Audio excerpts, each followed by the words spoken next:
The band numbers become part of a national database. When a bird is recaptured or dies and the band is returned, valuable information about its life history is revealed.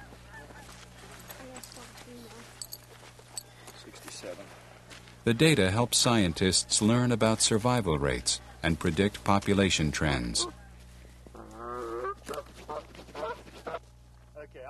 Banding is also used to monitor wood duck populations, one of the duck species of management concern that had once experienced a significant decline in numbers.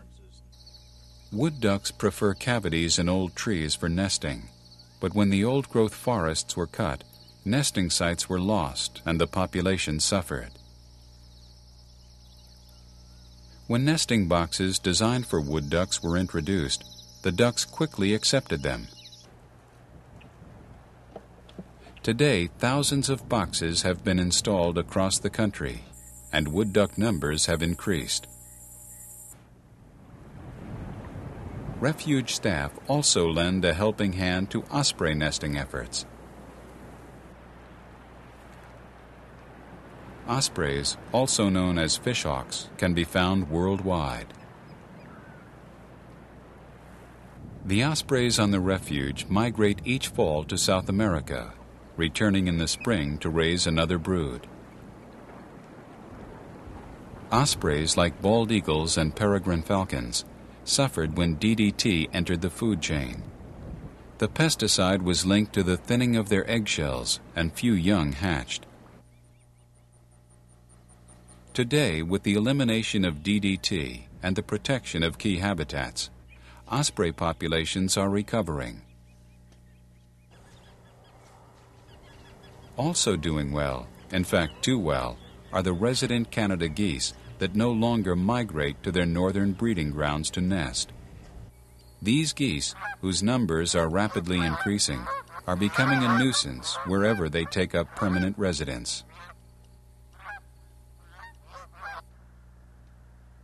Also a nuisance for wildlife managers are mute swans, whose regal beauty disguises an efficient marsh destroyer. The mute, distinguished by the black knob on its orange bill, was introduced from Europe and is rapidly spreading. Mute swans are aggressive nesters, displacing other birds. They feed by pulling out the plants from wetland bottoms, speeding the destruction of the marsh.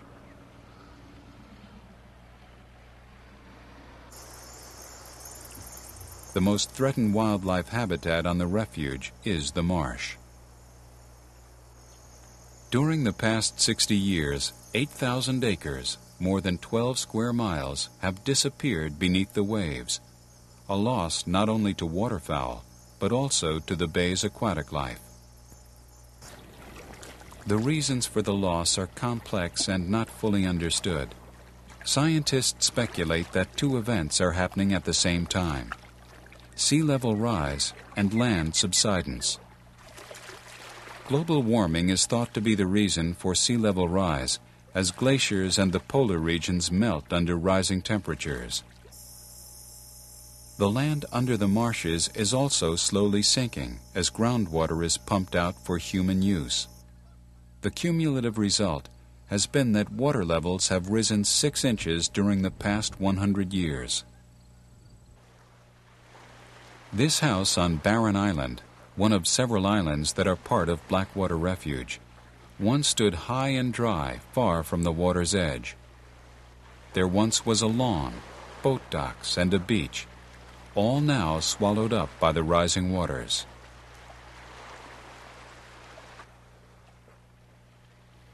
Today, Barren Island is only a fraction of its former size.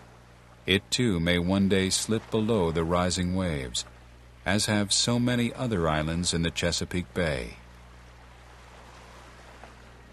If and when it goes, gone too will be one of the bay's most productive wading bird rookeries. Herons and egrets now nest on Barren Island by the hundreds. The magnificent birds born on this island can be seen throughout the Chesapeake Bay area. Not much can be done at the local level to stop sea rise or land subsidence.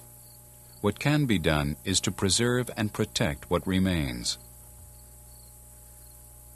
A major culprit in marsh loss is a large rodent introduced from South America, the nutria. Nutria destroy the marsh by digging up plants and eating the roots. Their excavations accelerate marsh erosion, and these rodents are prolific breeders. Nutria were brought into the area during the 1940s to be raised in captivity for their fur. At the time of their introduction, the marshes around Blackwater were filled with muskrats, and the fur trade was flourishing. A few nutria escaped, and today there are tens of thousands destroying the marsh. The Refuge issues permits to muskrat and nutria trappers to remove these rodents, but trapping hardly makes a dent in the numbers. Invasive plants are also taking their toll on the marsh. Phragmites is a hardy plant and difficult to control. It quickly crowds out other plants, destroying the natural diversity in the marsh. Refuge biologists closely monitor the health of the marsh by conducting periodic surveys. They record the diversity, distribution, and growth rate of the plants in their sample plot. 30% coverage. While these surveys become part of the long-term record of the marsh, they also serve as the basis for current management strategies, such as when to burn the marsh.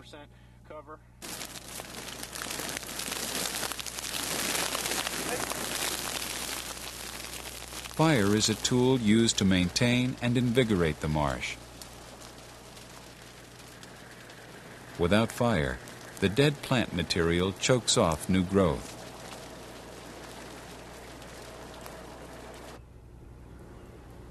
The plants that emerge after burning provide food for waterfowl, and the new root system binds and strengthens the frail marsh.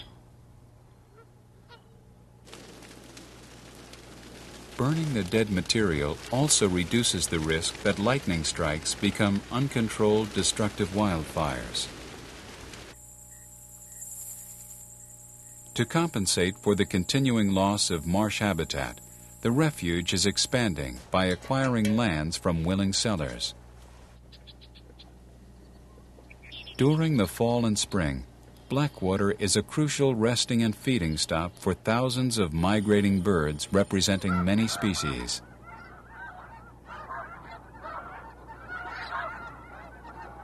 Blackwater is also a magnet for all those who love nature. Visitors come from around the world to marvel at the wondrous spectacle.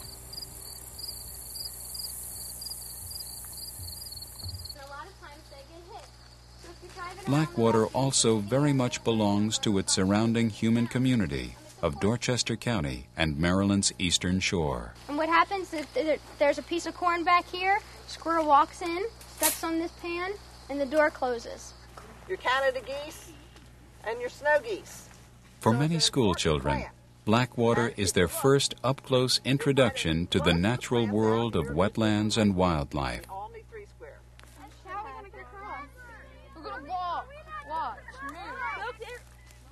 The Refuge is a marvelous classroom, and its environmental education program a wonderful way to breathe life into a student's biology lessons.